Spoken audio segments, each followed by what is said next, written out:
It is day one of reading the Cosmere. I am 50 pages into Mistborn. I don't have many thoughts because I'm really not that far into it at all. I'm not gripped, but I'm also not repelled, you know? I'm just sort of passing through at the moment. The font, very big. Love that. Always a fan of big font. The acknowledgements at the start of the book, find that strange. Put it at the end. But besides that, the actual story, liking the characters so far, loving the magic system. I think that's all the stuff with the metals, and I think luck. Luck is a really cool power to have. But yeah, besides that, typical intro to a fantasy story, still figuring out how everything works. It's too early to say anything concrete. So yeah, see you tomorrow. It is day two of reading the Cosmere. I am 100 pages into Mistborn. Gentle. I don't feel overwhelmed, which is strange because usually at this point in a fantasy book, too much information. I think Sanderson has given me just enough, but I still have questions. Maybe you can help me with them. Do we get POVs from the final empire? Because I find it strange that they want to overthrow the nobility, but I don't know them yet. Like, I've not spent any time with them. And allomancy as well. So many questions about allomancy. Why those metals? Did someone test all the metals? Why doesn't tungsten have special powers? You know? I just find it strange. When they say, like, they're burning metals, what does that mean? Like, are they combusting it? Does Kelsier have a Bunsen burner to hand? I'd like to know. Can you control blood if you control iron? It is day three of my Cosmere reading journey. I am on page 150 of Mistborn, and I love that Sanderson predicted every question that I was going to have yesterday and answered them in these 50 pages. I now know what it means to burn a metal. I know that's just a turn of phrase, or like you're burning it in your stomach because you drink it. And I love that there was like an explanation of, okay, there's only a handful of metals because they're constituents of alloys, and the alloys have opposite effects, like they come in pairs. It's so clever. I don't think I've ever seen a magic system like this that's so intricately thought out. And as someone who, like, chemistry was my favourite subject at school, I appreciate you, Sanderson. I can tell that you had many nights thinking about this. It's like Jade City on steroids, like the way this magic system operates. I even got an answer to my blood question. So if the metal's in your body, no, it cannot be manipulated by allomancy. The more you know. It is day four of my Cosmere reading vlog. I just hit page 200 of Mistborn. I just left the bookshop. Sidebar, there was a man, shout out to this man by the way, he was waving his copy of Mistborn and was like, nah, it's too long, I'm going to listen to it on Audible. I was like, who's this diva? It doesn't feel long. I'm enjoying the pacing. Even though the book is huge, and this is like not even one of the really big ones, like I can't wait for the Stormlight Archive, but it feels like the pacing is quite punchy. I'm also very here for this miscongeniality style twist where Vin, this like scruffy street rat, now has to pretend to be a noble woman, only because so far her being like this paranoid bottom feeder, it's an archetype that's done a bit to death, and I was hoping that her character would get a bit more interesting. So I think this is the motivation to give us some really funny sequences and get something else out of her, because I like her, but you know, I'm ready for some more nuance to her character. It is day 5 of reading the Cosmere. I'm on page 250 of Mistborn, and I'm loving the variety. It felt like the tone went through 3 different books today. Like, we started and we got some really gnarly, like, body horror type stuff where we saw that all of Vin's old employers, like her old guardian, had been brutally murdered. There was like dismemberment, blood and guts everywhere. Loved it. Then we took a hard left into romantasy territory. Vin goes to the ball in like a big blue frock.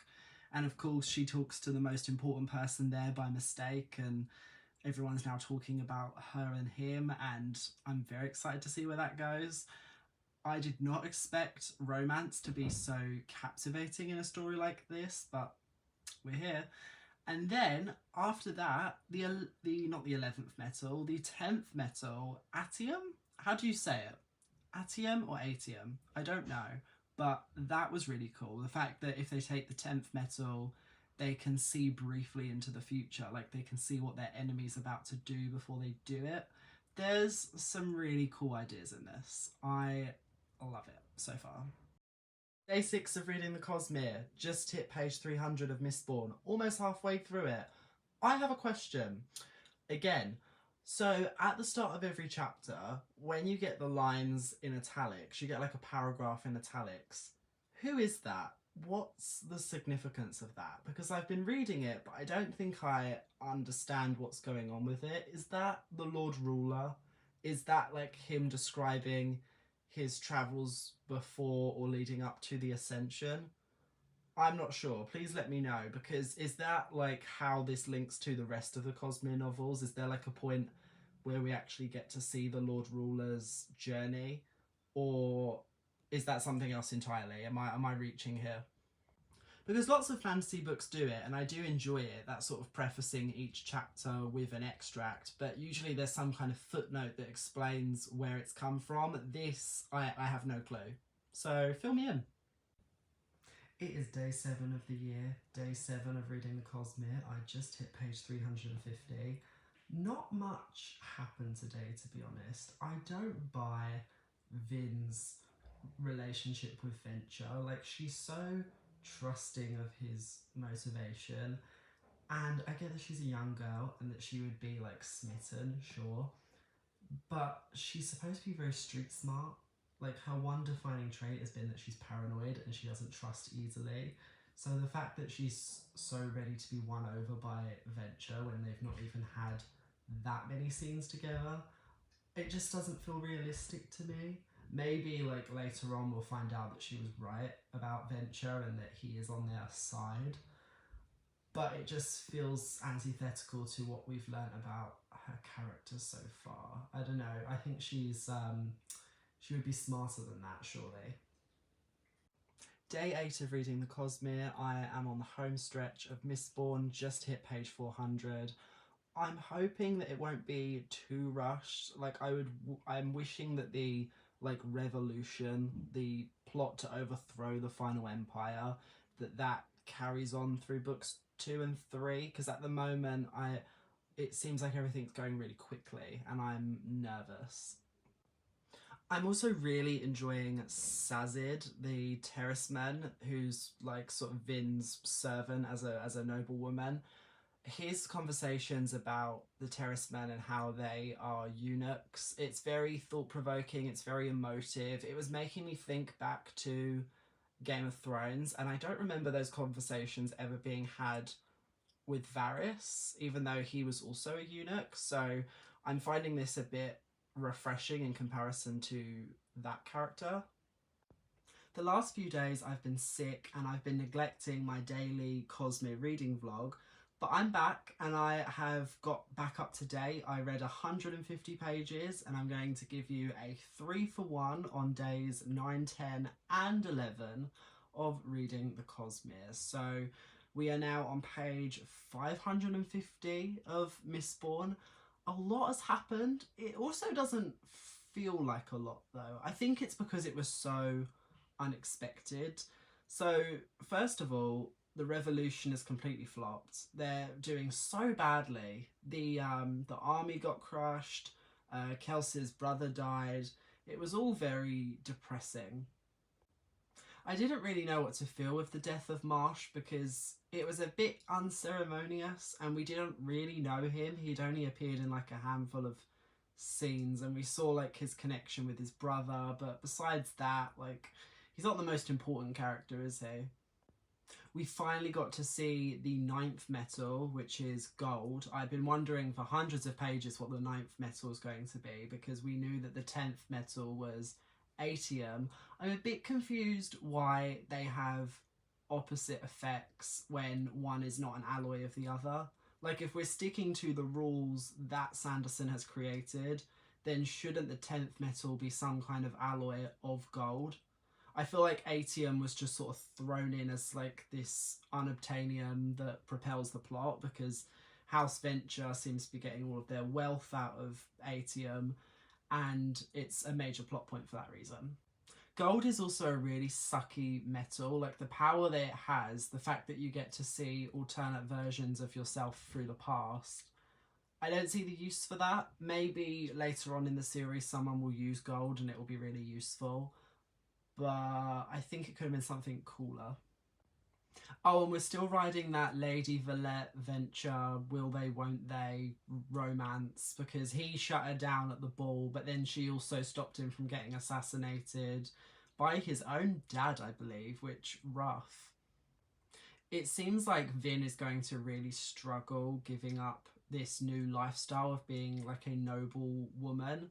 So it would be interesting to see if she tries to hold on to that in the final act by maybe trying to form some sort of bond with Venture. We'll see. I wouldn't be surprised if something like that happens, especially now that Shan, Lady Ilariel, is out of the way, because she killed her. That was a fun battle. There's some really good fight scenes in this.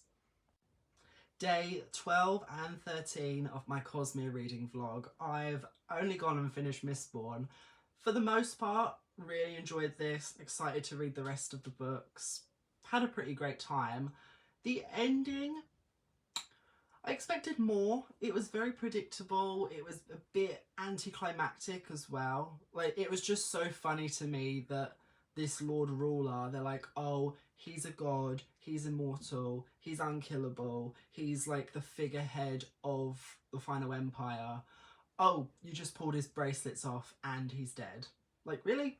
That's all it took. It was really just... They really built up his character to be this like arch nemesis. I so thought he was going to persist through books 2 and 3. I have no clue what the rest of the trilogy will focus on now. Possibly the civil war that's broken out between the houses now, but that doesn't seem as interesting as what could have been if it had been this push and pull against the Lord Ruler. I don't know. Oh, and Kelsier died, which is supposed to be this huge sacrifice and like a really big deal, but I feel like an Inquisitor could have seen that coming. Like, you know what I mean? It's that very typical Gandalf the Grey, old Ben Kenobi, like the old mentor father figure always dies in the final act. It's supposed to be like their last lesson to the main character so that they can rise to the occasion in their absence. It felt very, I've seen this before. So when Kelsier did die, I was like, yeah, it was very expected. Oh, and I was fully psychic the other day when I talked about how atium and gold made no sense as a pair because one is not an alloy of the other.